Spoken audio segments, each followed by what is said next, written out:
What's going on YouTube? Username Kite562 here with another episode of Tentacle Tales of Terror, and it's episode 61, The Shadow over Innsmouth, on this October 8th of 2024. So be sure to leave a like, comment, subscribe if you enjoy the content on this channel. I'm your host Kite562 of Kite562 Books and Manga Reviews with this audio review of The Shadow over Innsmouth by H.P. Lovecraft. So sit back and relax and listen as I share with you my thoughts on this story on this October 8th of 2024 at 4 p.m., which is a Tuesday, so I hope you all enjoy it, and hello and welcome if you are new. So, for the plot of this story, as the narrator explained, the secret federal government investigation of the seaport town of Innsmouth in the winter of 1927 or 1928. What's even stranger, no reports or trials or arrests were reported in these years, which led to organizations looking into Innsmouth as well, like official town organizations of Innsmouth, if you will, just to clarify everything. And so I just got done with chapter 1 of this story, and this was yesterday. It's just as I remembered when I played Cthulhu Dark Corners of the Earth, which had some elements of this story along with some ideas mixed in or expanded on from Dagon. What sparked this flood of memories was the mention of Miss Tilton and the esoteric order of Dagon on page 874 on chapter 1. And as always, I'll leave a link to the top right of this video to the book that I cite from whenever I review H.P. Lovecraft stories, so there'll be that. So yeah, on page 874, chapter 1, when Miss Tilton mentions the esoteric order of Dagon, really sparked some memories back into me. And continuing on from that, the descriptions of this story that our protagonist is giving about what they are witnessing in the somewhat abandoned town of Innsmouth is absolutely chilling to me. This story is as well as an eerie...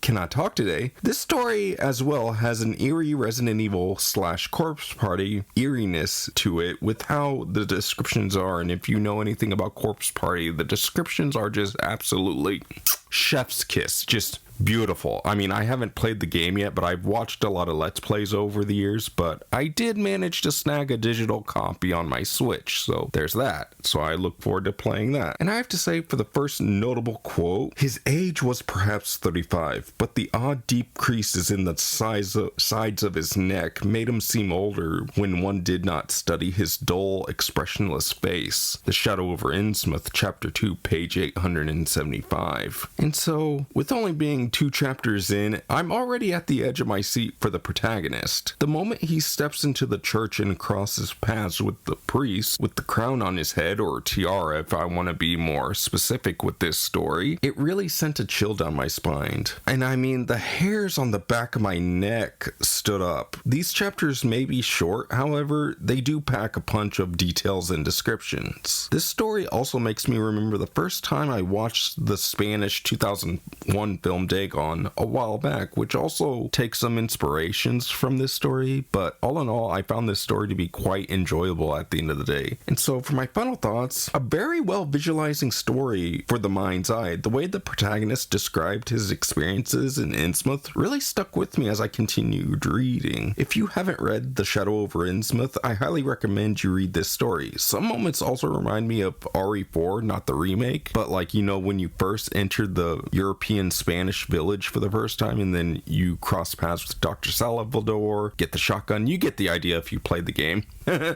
So, but yeah, some moments reminded me of RE4 where the Spanish or European village you're exploring seems abandoned, but it's too late to escape. So that's it for this episode of Tentacle Tales of Terror. So again, be sure to leave a like, comment, subscribe if you enjoy the content on this channel. I'm your host Kite562 of Kite562 Books and Manga Reviews, signing out, and as always, I hope you have a wonderful day, everybody. Later.